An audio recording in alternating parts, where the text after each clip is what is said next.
Hello student, today I will teach you the third chapter of civics. The name of the chapter is the parliamentary form of government. What is parliamentary form of government, student? We are going to understand in this chapter only. A parliamentary system or parliamentary democracy is a system of democratic governance of a state where the executive derives its democratic legitimacy from its ability to command the confidence of the legislature. Typically, a parliament is also accountable to the whole country. The constitution of the state that India is a parliamentary form of government. The government has three distinct organs. Number 1, the executive. Number 2, the legislature. And number 3, the judiciary. The Parliament of India is the supreme legislative body of the Republic of India. It is a bicameral legislature composed of the President of India and the two houses, that is Rajya Sabha. We also call Rajya Sabha as a council of state, and Lok Sabha, that means House of People. The President in his role as head of legislature has full power to summon or to dissolve the Lok Sabha. The President can exercise his power only on the advice of the Prime Minister and his Council of Ministers. The Parliament is the legislative body of the government. Yes? The executive comprises the President, the Prime Minister and the Council of Ministers. In India, the executive is accountable to the legislature, the Prime Minister and his minister. Now student, we are going to deal with why parliamentary form of government has been chosen in Indian Constitution. India is a federal democratic republic with a parliamentary system of government, largely based on the UK model. Yes, India's modern parliamentary institution originated from the British colonial administration, but developed originally as a result of relentless struggle and Indian demand for greater representation in government. After independence, pursuant or guaranteed to the Government of India, the Constituent Assembly became the first sovereign legislature.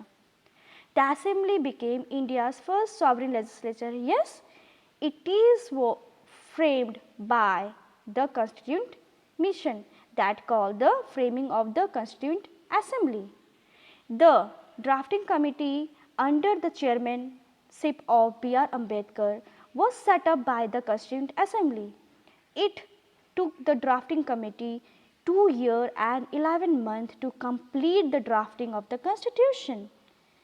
The framer of the Constitution chose the parliamentary form of government for India. Why, student? Because they realized that the success of democracy depends on the participation of people in the governments of the country, right? India is a vast country, so it is not possible for all citizens to participate in governance directly or individually. So it is very important to elect representatives who would act on their behalf, and they form the parliament. The parliamentary form of government, since the executive is the member of parliament, the parliament can always keep a check on the power of the executive.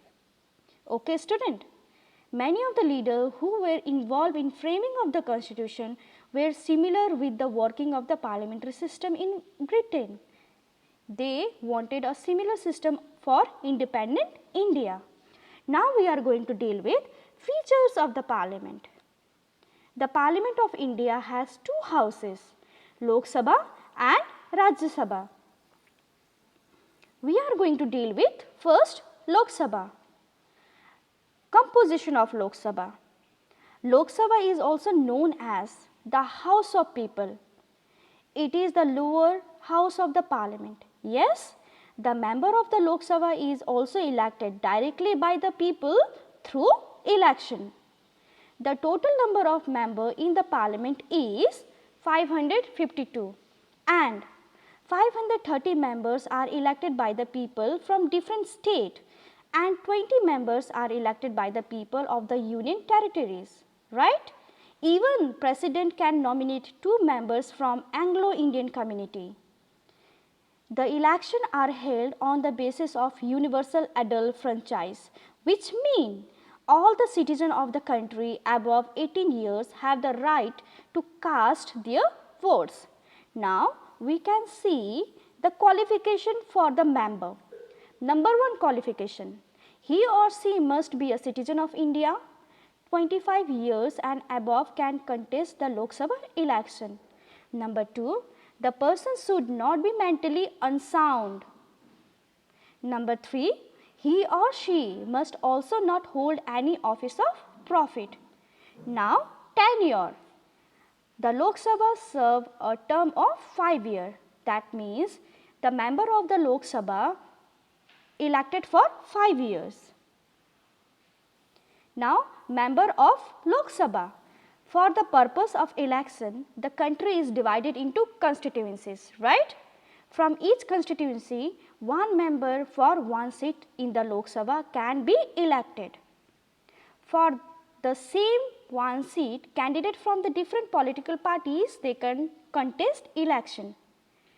Candidate who do not belong to any political party or independent candidate can also contest the election. After the election, the candidate who get the maximum number of votes in a constituency is declared elected from that constituency. The members are also known as MP. Now student, we are going to talk about the Rajya Sabha. Rajya Sabha is also called the Council of State. It is the upper house of parliament. The members of the Rajya Sabha are not directly elected by the people. There are 250 members. Yes, out of 12 members are coming from a different background. For example, art, literature, science, social science, service, nominated by the president. That means these 12 members are nominated by the president. They are also known as nominated members. Rest of the members are elected by the members of the legislature, that means state legislature, and an electoral college of the union territories. Now we are going to see the tenure of the Rajya Sabha. The Rajya Sabha is a permanent body. It is never dissolved. The members serve a period of 6 years and 1/3 member of the territories retire every 2 years. The Vice President of India is the ex officio chairman of the Rajya Sabha. Now, the function of the parliament. Even the parliament, they have to function or they have to perform different kind of function. So, we are going to deal with individually of each function. First one, legislative function. The parliament make laws for the country. Yes, all laws are introduced as bill in the parliament. After approval by both the houses, the bill became a law. The parliament legislate on all subjects mentioned in the union list, concurrent list as well as residuary list. Now we are going to deal with the financial function. The government impose taxes on the people. Yes, money collected through taxes are utilized to execute its welfare and development programs.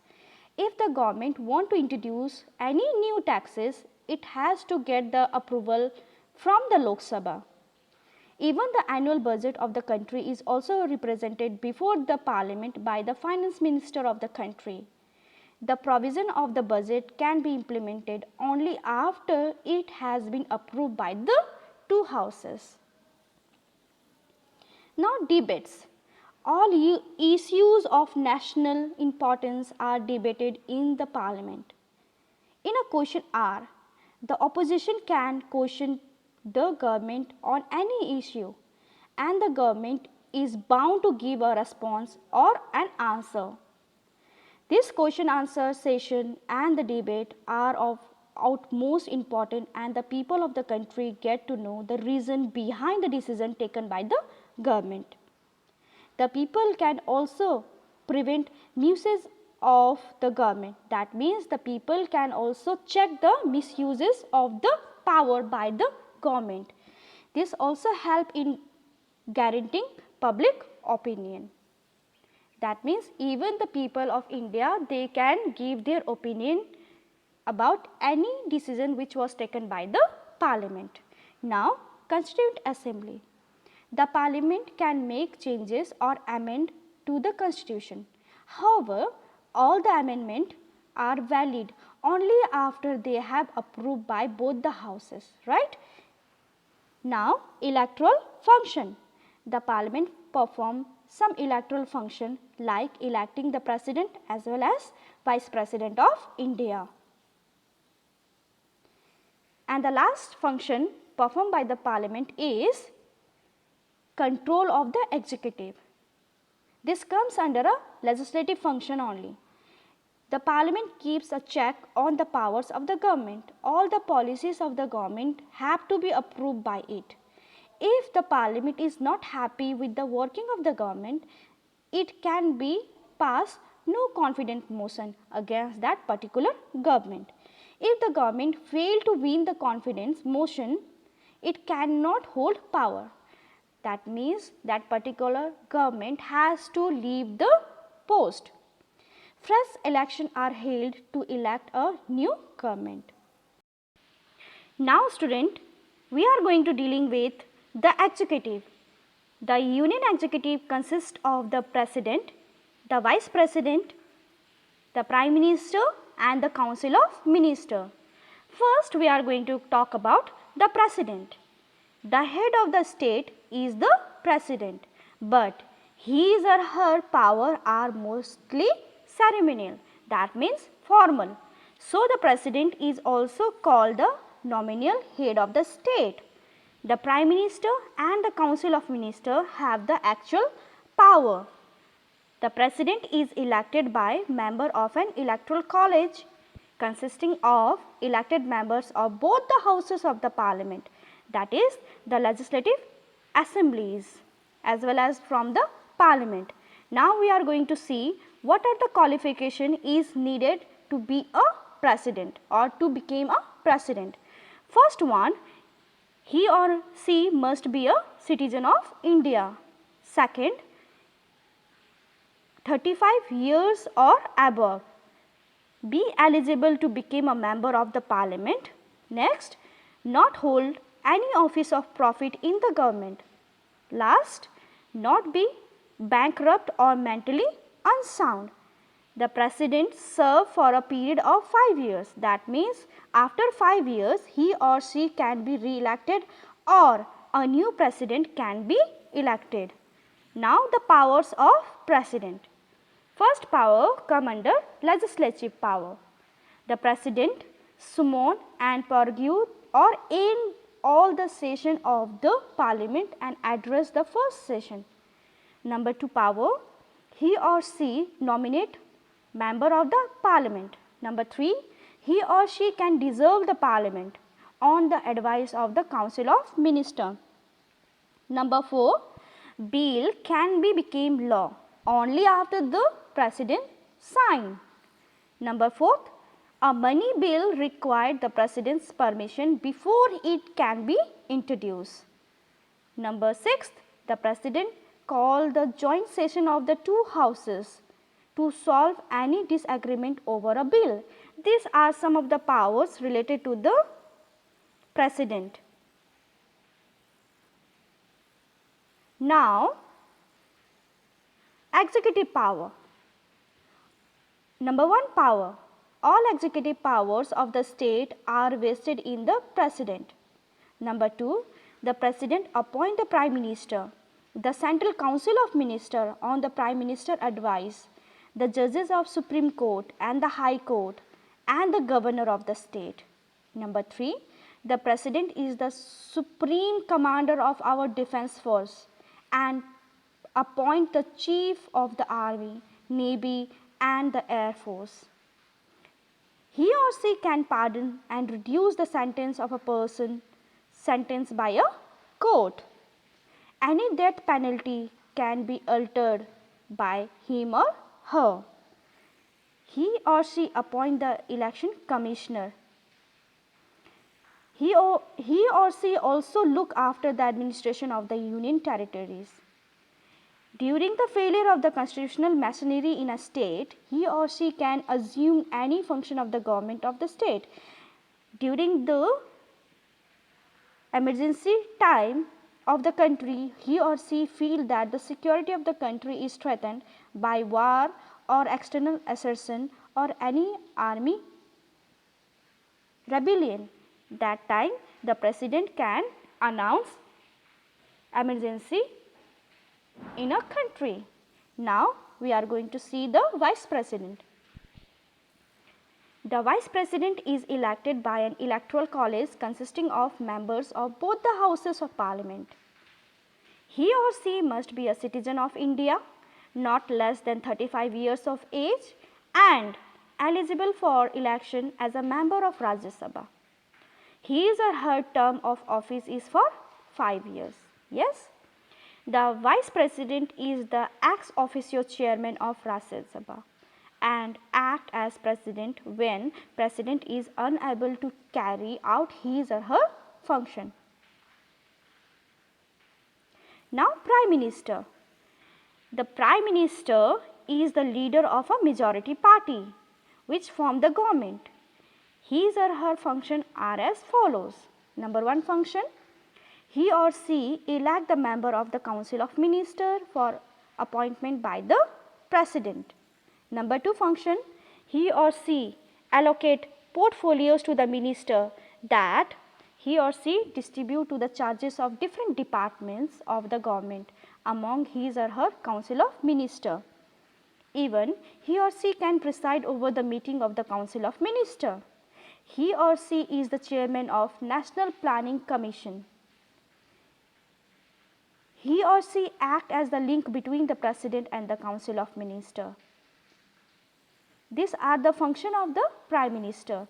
Now we are going to deal with the Council of Ministers. The Council of Ministers comprises cabinet minister, ministers of state with independent charges, minister of the state who work with cabinet minister and deputy minister. The real power of the executive lie with the Prime Minister and his or her Council of Ministers. The executive work through different departments of the government are called portfolios. For example, defense, finance, industry, agriculture and railway. The Prime Minister and the Council of Ministers work as a team on the principle of collective responsibility. They are jointly responsible to the Parliament for any decision taken by them. This means if one minister loses the faith of the opposition due to some reason, the opposition can initiate a no confidence motion or non-confidence motion against the government, and if the government fail to defend the motion, the entire Council of Ministers have to resign. The executive is also assisted by an administrative machinery called the bureaucracy or the civil service. They are employed by the government who assist the minister in formulating some policies and implementing them. The bureaucracy does not take any political position on policy matter. They only help in drafting the policies and their implementation. Now student, we are going to talk about the division of power between the center and the state. India has a federal form of government. I already told you in the beginning, right? There is one government at the center and one at the state. That is called state government. The Constitution has divided the subject for law making between the Parliament and the state legislature. These subjects are mentioned in 3 lists.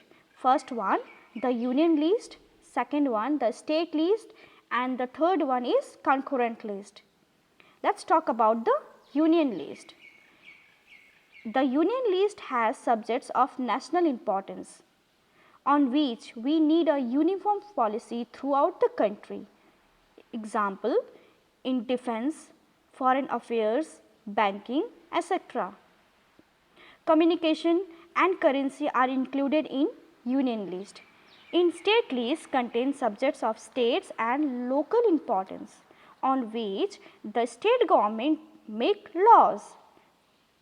Police, trade, commerce, agriculture and irrigation are included in the state list.